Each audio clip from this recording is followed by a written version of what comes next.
नमस्कार दोस्तों, कैसे हैं आप सब। इस वीडियो में हम बात करने वाले हैं आर एग्ज़ाम 2025 जो कि 27 जुलाई को होने वाला है। और आर में एक सब्जेक्ट ऐसा होता है, फिर कह सकते हो एक पार्ट ऐसा होता है जो कि कहीं ना कहीं बहुत इंपॉर्टेंट होता है और काफ़ी ज़्यादा डायनेमिक भी होता है। ठीक है, मैं बात करूँ तो वो है करंट अफेयर और UP special. Current affair UP special एक कह सकते हो ऐसा सब्जेक्ट है जो कहीं ना कहीं बहुत ही स्कोरिंग है और काफ़ी ज़्यादा इंपॉर्टेंट है। अगर मैं बात करूँ तो करंट अफेयर या यूपी स्पेशल कितने महीने का पढ़ना चाहिए, कब से कब तक पढ़ना चाहिए, इस वीडियो में हम लोग बात करने वाले हैं। तो सबसे पहले आपको ये मालूम होना चाहिए कि एग्ज़ाम आपका 27 जुलाई को होने वाला है। तो आप जुलाई मंथ को छोड़ दीजिए। अब आपको क्या करना है कि सबसे पहले आप जनवरी 2025 से जून 2025 तक का ये एकदम कंप्लीट करना है। पहले जनवरी से लेकर 2025 से लेकर जून 2025 तक एकदम कंप्लीट करना है, यानी कि 6 महीना आपका यहीं पर हो जाएगा। उसके बाद आपको दिसंबर 2024, नवंबर 2024, अक्टूबर 2024, सितंबर 2024 और अगस्त तक, अगर हो सके तो अगस्त, नहीं तो सितंबर तक, लगभग 10 महीने का करंट अफेयर आपको पढ़ना ही पढ़ना है। लेकिन आपको पीछे से पढ़ना, जिस तरीके से मैंने अभी आपको ये समझाया और बताया।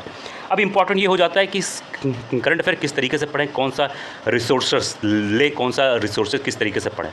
अब आपको हर महीने का करंट अफेयर नहीं पढ़ना है कि आप कोई भी मैगजीन लीजिए जिसमें हर महीने का हो, उस तरीके से नहीं पढ़ना। इस तरीके से पढ़ोगे तो आपको बहुत समय लग जाएगा और आप भूल भी जाओगे।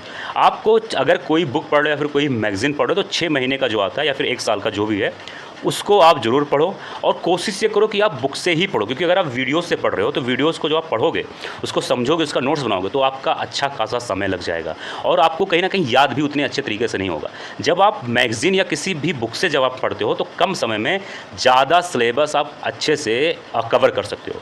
और करंट अफेयर हो या फिर कोई भी सब्जेक्ट हो, सबसे बड़ी चीज़ होती है आपका सेल्फ सेटिस्फैक्शन।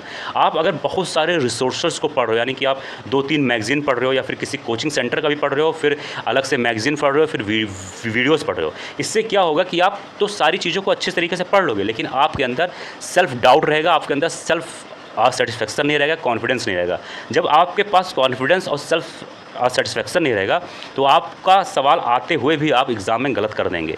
आपको कम रिसोर्सेज को फॉलो करना है और मल्टीपल टाइम रिवीजन करना है। मैं अपने हर एक वीडियो में बोलता हूँ कि रिवीजन बहुत मस्ट है किसी भी एग्ज़ाम के लिए, खास तौर पर ARO जैसे एग्ज़ामों में। आपको कोशिश करिए कि अगर आपके पास मैगज़ीन है या फिर किसी भी कोचिंग का या फिर किसी भी पब्लिकेशन का, जैसे कि घटना चक्र का हो गया, दृष्टि का हो गया या फिर घटना सार का हो गया, किसी भी पब्लिकेशन का हो, 6 महीने वाली लीजिए, साल वाला लीजिए, यानी 1 साल या 6 महीने का, उसको मल्टीपल टाइम रिवीजन करिए। कोशिश करिए कि वीडियो से कम पढ़ने की कोशिश करिए, लेकिन जिस महीने का छूट जाता है उस महीने का वीडियोस आप जाहिर सी बात देख लीजिए। लेकिन अगर आपके पास बुक नहीं मिलता है तो जाहिर सी बात है आप वीडियोस देख लीजिए, लेकिन एक रिसोर्सेज को फॉलो करिए और मल्टीपल टाइम रिवाइज करिए। इससे ज़्यादा कुछ भी करने की ज़रूरत नहीं है आपको।